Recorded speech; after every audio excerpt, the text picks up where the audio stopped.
Hi everyone, Roland Smith of the Mortgage Center. I'm going to talk today about my favorite topic and probably my most popular one on all of my blogs, former marijuana grow-ops.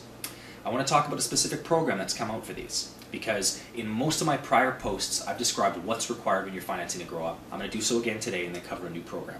First and foremost, if you're looking at property that's a former grow-up, it must be fixed. It must already be fixed. It's not something that you're going to fix. It has to be repaired and what we call remediated.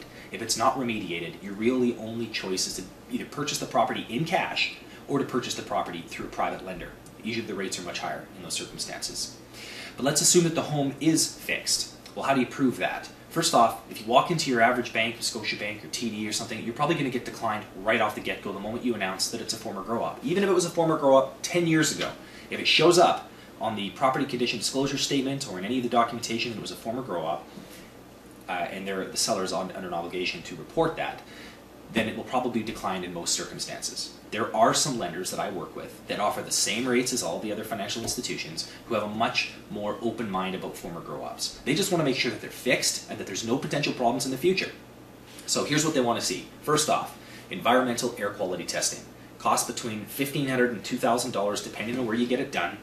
There's a couple of firms that I'd highly recommend over the rest because they're more widely accepted amongst the financial institutions. So if you need that information, contact me. But you need the air quality testing. What they're looking for is they want to see if there's mold in the air and spores and whatnot. And that will ensure that it's a livable property.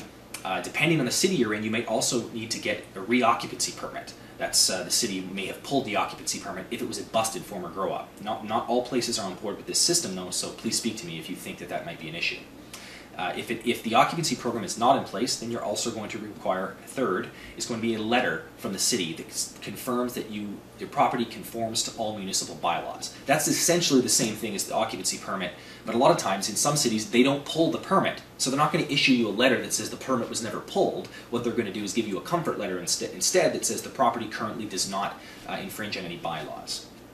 Certain municipalities will also want some sort of letter from the electrical company saying that things have been set back up and hooked back up to code. Again, you need to speak with me depending on the municipality you're in. The bottom line here is I don't recommend trying to get these properties financed on your own. Chances are you're going to walk in there and they're going to either laugh you out of the property, out of the building, or they're just not going to treat you with due respect and they're not going to take it seriously. Several former grow-ups do have great value. They're perfectly fine homes, especially when the grow-op was out in the back garage. But to the banks, if it's in the garage or in the house or 5 years ago or last week, fixed or not, it's a former grow-op until you bulldoze it. That's just the current state of the law right now. So, the new program I'm talking about. Effectively, if a property has been a former grow-op more than 5 years ago and we can document that it was fixed and has been lived in for that period of time, I have one financial institution which will waive a lot of those additional requirements I looked at. They may still want a full appraisal on the property. They're still going to make sure that you qualify under all normal guidelines. They're still going to charge you fully discounted rates. But they're not going to ask for that expensive air quality testing, which often is the deal killer for many people. So again, property must be fixed. Environmental air quality. Occupancy permit, if it got pulled. If it did not get pulled, comfort letter from the city. Any other municipal bodies, such as the hydro company, that explains what's been done, and chances are you're going to need a full appraisal in all circumstances, regardless.